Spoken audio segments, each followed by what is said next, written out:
আসসালামু আলাইকুম। সংবাদে আপনাদের সবাইকে স্বাগত জানাচ্ছি। আমি ফিরোজ তোহা। শুরুতেই সংবাদ শিরোনাম। বাংলাদেশের সর্বশেষ গুরুত্বপূর্ণ আপডেট সংবাদে আপনাকে স্বাগত। শুরুতেই সংবাদ শিরোনাম, পরে বিস্তারিত। শুরুতে জানাবো, সাজেকে ভয়াবহ অগ্নিকাণ্ড, নিয়ন্ত্রণে সেনাবাহিনী, ফায়ার সার্ভিস। রাঙামাটির পর্যটন কেন্দ্র সাজেকে ভয়াবহ অগ্নিকাণ্ডের ঘটনা ঘটেছে। আগুন নিয়ন্ত্রণে কাজ করছে সেনাবাহিনীর ফায়ার সার্ভিস, সেনাবাহিনী এবং স্থানীয়রা। আজ 24শে ফেব্রুয়ারি দুপুর 12টার পর এই অগ্নিকাণ্ডের ঘটনা ঘটে। সাজেকের মেঘসজ্জা রিসোর্টের মালিক মোহাম্মদ শাহিন বলেছেন, অবকাশ রিসোর্টের পাশ থেকে আগুনের সূত্রপাত। তবে কিভাবে আগুন লাগলো সেটা এখনো বলতে পারছি না। আগুনে 30টির মতো রিসোর্ট পুড়ে ছাই হয়ে গেছে। এরপর জানাবো, জোরালো হচ্ছে নির্যাতিতর জন্য ক্ষতিপূরণ দাবি। ফ্যাসিস্ট হাসিনা এবং তার দোসরদের মাধ্যমে বিচার বিভাগকে ব্যবহার করে বিএনপির চেয়ারপারসন খালেদা জিয়া সহ বিভিন্ন নেতাকর্মীদের জুলুম নির্যাতনের শিকার করেছে। তাদের প্রতি সহমর্মিতা দেখায়নি বিগত সরকার। রাষ্ট্রীয় যন্ত্র ব্যবহার করে যেহেতু বিরোধী দল দমনপীড়ন করেছে, সেহেতু কোনোভাবেই শেখ হাসিনা এর দায় এড়াতে পারে না। এদিকে বিপ্লবোত্তর সময়ে শাসন কাজ পরিচালনা কঠিন বললেন আইন উপদেষ্টা। বিপ্লবোত্তর পরিস্থিতি শাসন কাজ পরিচালনা করা সহজ নয় বলে মন্তব্য করেছেন আইন উপদেষ্টা আসিফ নজরুল। আজ বেলা 11:30টায় রাজশাহীর পিটিআই মিলনায়তনে স্বরাষ্ট্র মন্ত্রণালয়ের আয়োজনে দেশের পরিবর্তিত পরিস্থিতিতে মানবাধিকার ও পরিবেশের উপর গুরুত্ব সহ আইন প্রয়োগ বিষয়ক কর্মশালায় প্রধান অতিথি হিসেবে যোগ দেওয়ার আগে সাংবাদিকদের প্রশ্নের জবাবে এসব কথা বলেছেন তিনি।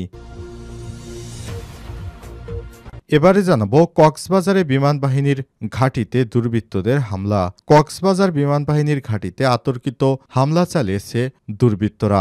বিমান বাহিনীর ঘাঁটি সংলগ্ন সমিতিপাড়ায় কয়েকজন দুর্বৃত্ত এই হামলা চালায়। বিষয়টি জানিয়েছে আন্তঃবাহিনী জনসংযোগ পরিদপ্তর আইএসপিআর। এদিকে গাজীপুরে বিশ্ববিদ্যালয় নাম পরিবর্তনের দাবিতে রেলপথ অবরোধ। বঙ্গবন্ধু শেখ মুজিবুর রহমান ডিজিটাল ইউনিভার্সিটির নাম পরিবর্তন করে বাংলাদেশ ডিজিটাল ইউনিভার্সিটি নামকরণের দাবিতে বিক্ষোভ ও রেলপথ অবরোধ করেছেন শিক্ষার্থীরা। সোমবার 24শে ফেব্রুয়ারি কালিয়াকৈর উপজেলার হাইটেক পার্ক স্টেশন এলাকায় রেলপথ অবরোধ করেন তারা। এতে উত্তরবঙ্গের সঙ্গে ঢাকার রেল যোগাযোগ বন্ধ হয়ে গেছে। এবং সর্বশেষ জানাবো, আন্তঃক্যাডার বৈষম্য নিরসন পরিষদের কর্মবিরতি স্থগিত। আন্তঃক্যাডার বৈষম্য নিরসন পরিষদ ঘোষিত আগামী 25শে ফেব্রুয়ারি অর্ধদিবস কর্মবিরতি ও অবস্থান কর্মসূচি স্থগিত করা হয়েছে। সোমবার 24 ফেব্রুয়ারি পরিষদের এক বিজ্ঞপ্তিতে সব তথ্য জানানো হয়েছে। প্রিয় দর্শক, এতক্ষণ শুনছিলেন সংবাদ শিরোনাম, এবারে বিস্তারিত।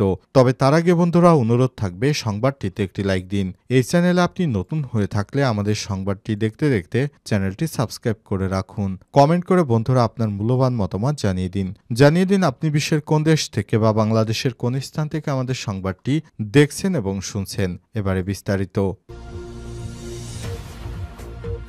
সাজেকে ভয়াবহ অগ্নিকাণ্ড, নিয়ন্ত্রণে সেনাবাহিনীর, ফায়ার সার্ভিস। রাঙামাটির পর্যটন কেন্দ্র সাজেকে ভয়াবহ অগ্নিকাণ্ডের ঘটনা ঘটেছে। আগুন নিয়ন্ত্রণে কাজ করছে ফায়ার সার্ভিস, সেনাবাহিনী এবং স্থানীয়রা। সোমবার 24 ফেব্রুয়ারি দুপুরে আনুমানিক 12:30টার দিকে এই অগ্নিকাণ্ডের শুরু হয়। রুইলুই পাহাড়ে অবস্থিত মন্টানা রেস্তোরাঁর আশপাশে আগুন ছড়িয়ে পড়ে।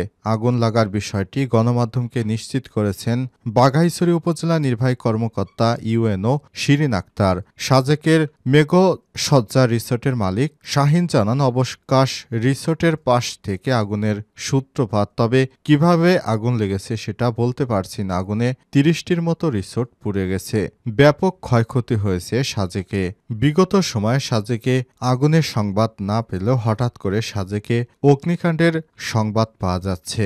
শেষ পর্যন্ত ফায়ার সার্ভিসের অগ্নি নির্বাপক সদস্যরা আগুন নেভানোর কাজে এবং সেনাবাহিনীর সদস্যরাও আগুন নেভাতে সহায়তা করছে। পাশাপাশি স্থানীয় জনতাও সেখানে গিয়ে আগুন নেভাতে একযোগে কাজ করছে।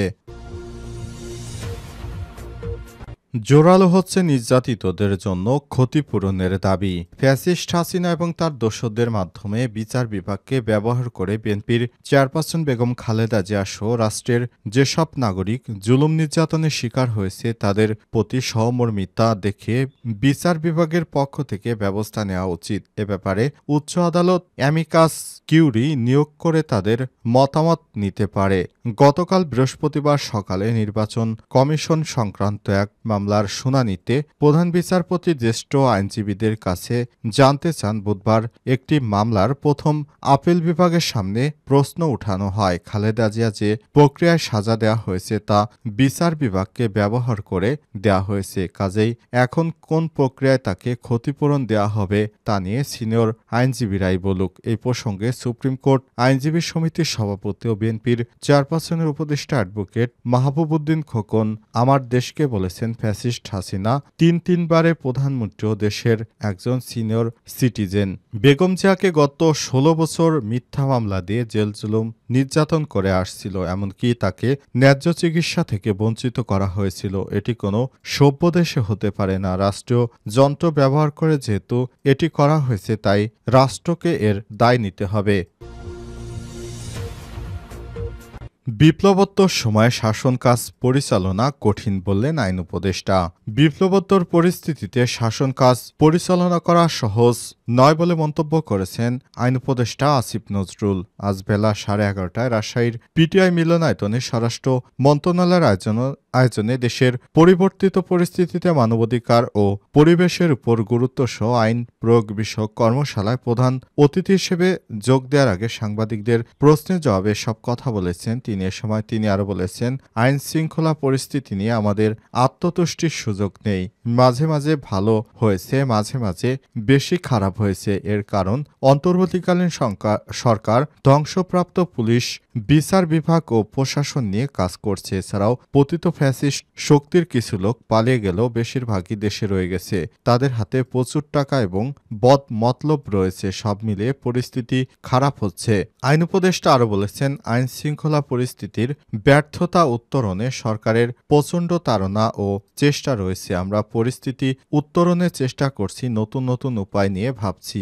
আইন উপদেষ্টা জানান, মানবাধিকার রক্ষা করে বিচার সুনিশ্চিত করা নিয়ে এই প্রশিক্ষণ কর্মশালায় পুলিশের মহাপরিদর্শক IGP Baharul Alam, attorney general Mohammad Asaduzzaman, আন্তর্জাতিক অপরাধ ট্রাইব্যুনালের চিফ প্রসিকিউটর তাজুল ইসলাম সহ রাজশাহী বিভাগের বিভিন্ন পর্যায়ের পরিচালক, পাবলিক প্রসিকিউটর, অতিরিক্ত পাবলিক প্রসিকিউটর, জেলা প্রশাসক, উপজেলা প্রশাসক, বিভাগীয় পুলিশ প্রশাসনের কর্মকর্তারা অংশগ্রহণ করেন।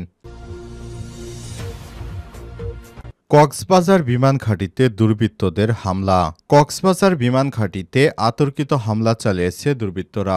বিমান ঘাঁটি সংলগ্ন সমিতিপাড়ায় কয়েকজন দুর্বৃত্ত এই হামলা চালায়। সোমবার ২৪ ফেব্রুয়ারি এক খুদে বার্তায় বিষয়টি নিশ্চিত করেছেন আন্তঃবাহিনী জনসংযোগ পরিদপ্তর আইএসপিআর। বার্তায় আইএসপিআর জানায়, বিমান বাহিনী ঘাঁটি কক্সবাজার সংলগ্ন সমিতিপাড়ায় কিছু দুর্বৃত্ত বিমান বাহিনীর ঘাঁটি কক্সবাজারের উপর আতর্কিত হামলা চালিয়েছে। এ ব্যাপারে বাংলাদেশ বিমান বাহিনী প্রয়োজনীয় ব্যবস্থা গ্রহণ করছে বলেও জানিয়েছে আইএসপিআর। এই হামলায় কোনো হতাহতের ঘটনা ঘটেছে কিনা তা জানায়নি। এছাড়াও দুর্বৃত্তরা কেন হামলা চালিয়েছে তার কারণও এখনও জানা যায়নি। বিস্তারিত সংবাদ আসছে, বিস্তারিত জানার পরে সংবাদটি পাওয়া যাবে। তবে একটি ভিডিও ফুটেজে দেখা গিয়েছে সেখানে বিমান বাহিনীর সদস্যদের উপর কিছু দুর্বৃত্তরা হঠাৎ করে হামলা চালায়। এরপর বিমান বাহিনীর সদস্যরা পরিস্থিতি সংঘর্ষ এড়াতে সেখানে টিয়ারশেল নিক্ষেপ করে হামলাকারীদের ছত্রভঙ্গ করে দিতে থাকে। এই পর্যায়ে ভিডিওটি আর বেশিক্ষণ দেখানো হয়নি। ওই ভিডিও থেকে বোঝা যাচ্ছে যে ওই এলাকায় বিমান বাহিনীর কর্মকর্তাদের উপর যেভাবে হামলা হচ্ছে এটি কোনোভাবেই কাম্য নয়। দেশে একটি বিপ্লবোত্তর পরিস্থিতিতে এমনিতে আইনশৃঙ্খলা নাজুক পর্যায়ে থাকে। এরপর এভাবে যদি সাধারণ জনগণ বিভিন্ন পেশাদার বাহিনীর উপর হামলা করে সেটি অত্যন্ত দুঃখের বিষয়।